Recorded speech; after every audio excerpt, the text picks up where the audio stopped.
Kembali lagi bareng aku, Zaidan Isani, pada podcast Suwung Serawung. Udah cukup lama ya aku nggak upload episode terbaru gitu. Memang untuk meluangkan waktu cukup sulit sih akhir-akhir ini, apalagi ngeliat tugas abrek plus kegiatan organisasi yang memang perlu segera diselesaikan gitu. Sebenarnya aku upload podcast ini pun juga karena salah satu tugas dari mata kuliah komunikasi interpersonal. Jadi ya kalau nggak karena kepepet tugas kayaknya emang beneran nggak upload sih. Entah sampai kapan. Tapi insya Allah kedepannya setelah tugas ini aku bakal lanjutin podcast ini. Tentunya bakal ngundang orang-orang seru buat ngisi podcast ini. Oh iya, buat listener baru silakan klik follow pada kolom di bawah foto profil podcast ini. Terima kasih.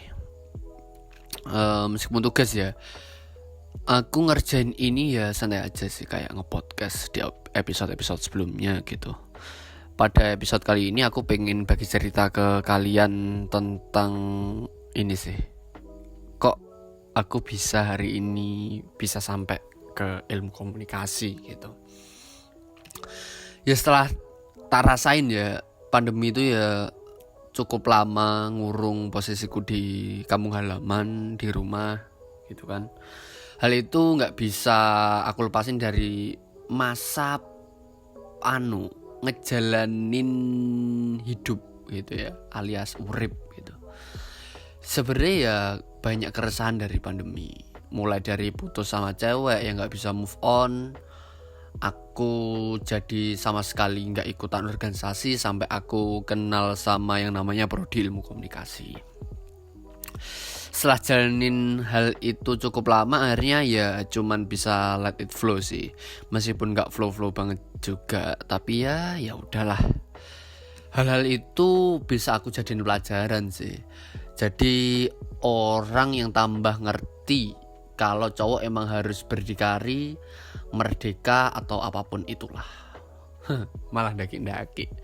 Tapi ya gak apa-apa lah, pisan-pisan. Waktu pandemi kemarin aku punya temen deket baru, namanya Rio. Ya sebenarnya bukan temen sih, deket baru deket gitu. Tapi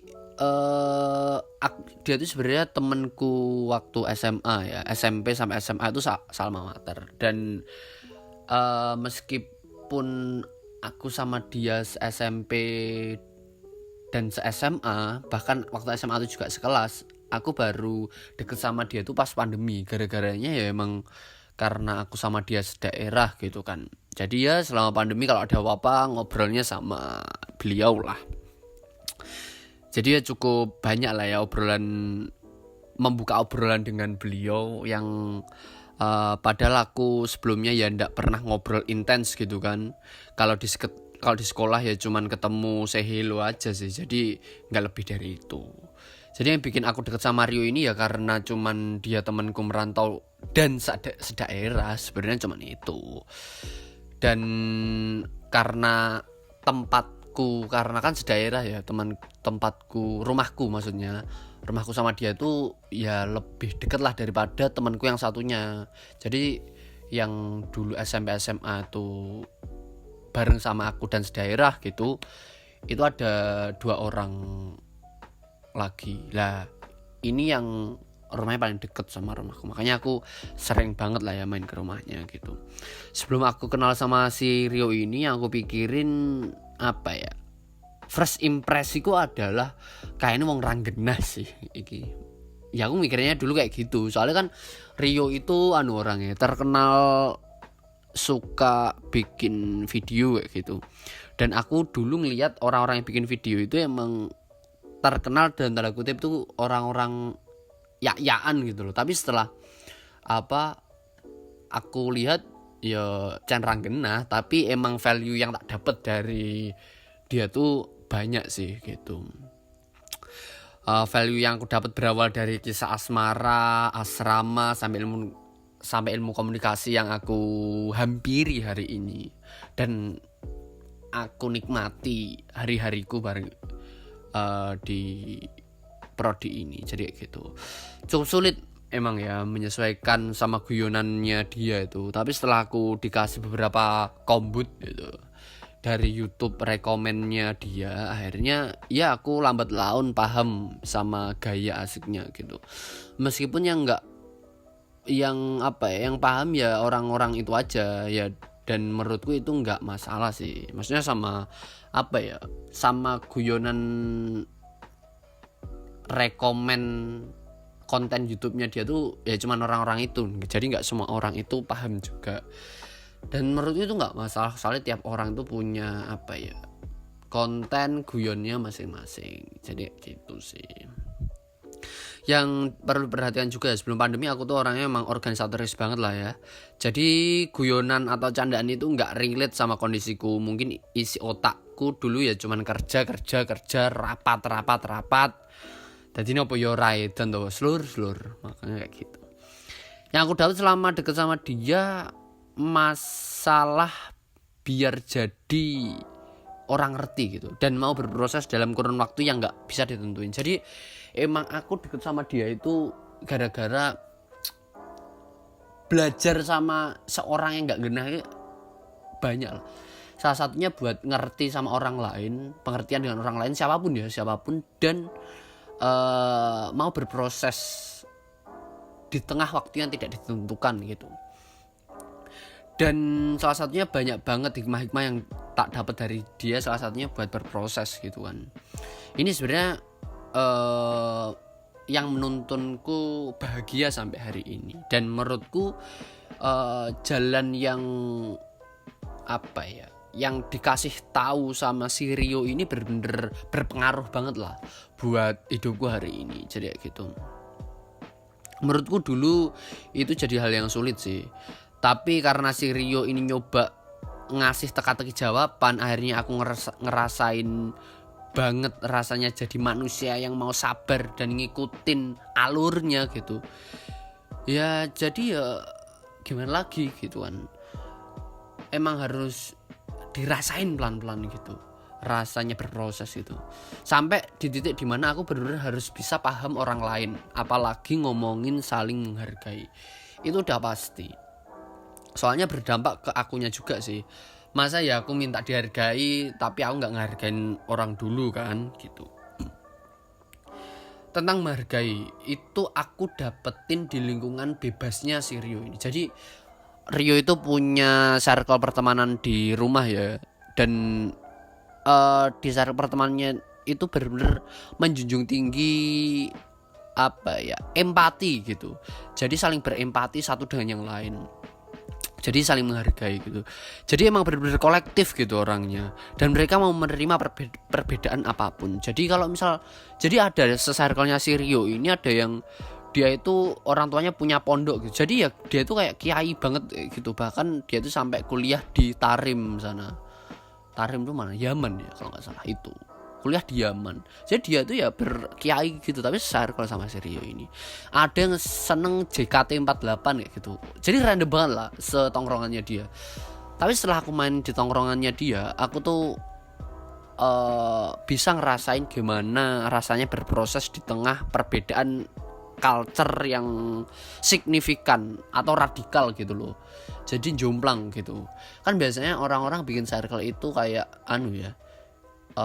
kita sepaham, atau kalau enggak kita se UKM atau kita seorganisasi gitu kan. Kalau ini enggak, ini bener-bener yang bener-bener random gitu temen-temennya. Dan menurutku itu asik-asik aja sih. Setelah aku lambat laun belajar di lingkungannya si Rio ini, habis itu aku deket sama teman-temannya Rio dan lain sebagainya, akhirnya ya aku let it flow gitu. Oh alah, rasanya menghargai orang tuh kayak gini, rasanya jadi orang yang nggak dikenal di daerah sendiri ternyata kayak gini.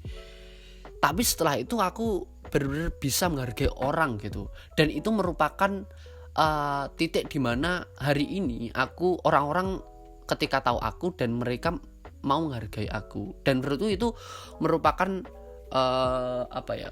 konsep yang seharusnya sustain gitu, berkelanjutan gitu, karena itu bakal berdampak buat kita kedepannya juga kan. Ya masa buat ngapresiasi orang aja sulit gitu. Itu sih. Jadi menurutku bahagia itu enggak yang sulit-sulit banget, enggak yang kudu menikah dulu apa yang harus ngapain dulu akhirnya bahagia. Aku belajar dari akhirnya aku sampai bisa masuk ilmu komunikasi ini, dan aku bisa ngehargain orang-orang di sekitarku gitu ya. Orang-orang yang bener-bener di lingkungan random banget, dan aku bisa ngehargain orang-orang di samping-sampingku gitu. Itu sih sebenarnya. Dan aku waktu masuk ilmu komunikasi ini juga dikasih tahu sama Serio, kowe tenan mbok arep mlebu ilmu komunikasi gitu. Emang kamu beneran mau masuk ilmu komunikasi gitu kan. Habis itu sebenarnya aku waktu awal-awal tuh mikirku itu kalau kuliah, kalau nggak jadi anak hukum ya jadi anak IP gitu. Kenapa aku nggak masuk HI? Karena emang bahasaku jelek begitu kan. Tapi ya udah sih. Setelah aku ngerasain gitu kan, ngelihat review jadi anak ilmu komunikasi di YouTube gitu kan, setelah aku tahu itu, akhirnya aku tertarik banget sama duniaku dan lingkungannya gitu. Ketika duniaku itu aku senang menulis dan aku senang brainstormingan gitu kan terhadap tulisan-tulisan yang mau tak tulis gitu, plus sama lingkungan belajar yang menurutku asik banget gitu kan. Apalagi dosen-dosen ilmu komunikasi, kalau di review-review di YouTube ya banyak yang ngomong kalau asik gitu ilmu komunikasi. Makanya ya udah aku memutuskan untuk masuk ilmu komunikasi, dan aku melepas sisi-sisi hukum atau ilmu pemerintahan, ilmu politik dan sebagainya. Dan setelah aku masuk ilmu komunikasi, itu benar-benar terjadi. Ternyata ilmu komunikasi memang serandom itu. Itu sih. Jadi emang sampai di titik dimana aku ketemu dosen-dosen yang menurutku juga kok ono ya dosen serandom iki. Biasanya kan dosen tuh rapi gitu, maksudnya rapi itu dari atas sampai bawah dipikir, maksudnya dipikir itu kayak pakai hem yang polos, habis pakai sepatu pantopel hitam polos gitu kan, celananya juga celana kain gitu kan, mikirku. Ternyata ini enggak bro, malah justru bertolak belakang dengan hal itu.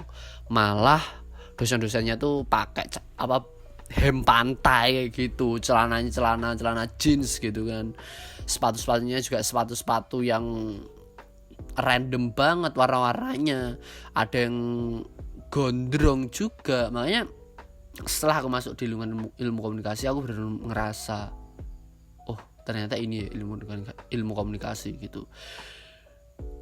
Jadi ya emang sesimpel itu bahagiaku. Untuk membuktikan sesuatu itu memang perlu proses, dan akhirnya aku bisa membuktikan kalau ilmu komunikasi yang di YouTube itu benar-benar sejalan dengan ekspektasiku gitu.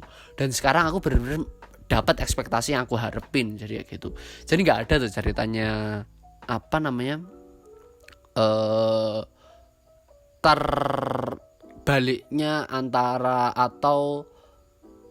terbaliknya ekspektasi dengan kenyataan gitu. Terjadinya kesenjangan antara harapan dan kenyataan. Jadi nggak sampai kayak gitu. Nah itu maksudku tadi. Ya itu sih, jadi cukup sesingkat itu sih aku menggambarkan kebahagiaanku dengan aku berproses dan bisa menghargai orang lain kalau ngomong, dan akhirnya aku hari ini bisa membuktikan gitu kalau di ilmu komunikasi ternyata seperti itu. Itu sih sesimpel itu. Tapi kalau misal temen-temen pengen tahu sisi susahku nanti di episode selanjutnya, yang pastinya nanti akan tayang di Spotify. Jadi kayak gitu teman-teman. Jadi ini aku bakal tayang di dua platform kayak gitu, YouTube sama Spotify, karena sebenarnya tugasnya itu suruh upload di YouTube. Jadi kayak gitu. Jadi aku untuk khusus episode ini bakal tak tayangin di YouTube maupun Spotify teman-teman. Untuk episode selanjutnya silahkan ditunggu, dan tentunya yang sudah mendengarkan podcastku yang ini, terima kasih atas waktunya, meluangkan sedikit waktunya untuk mendengarkan podcast ini. Itu sih, sekian dan terima kasih.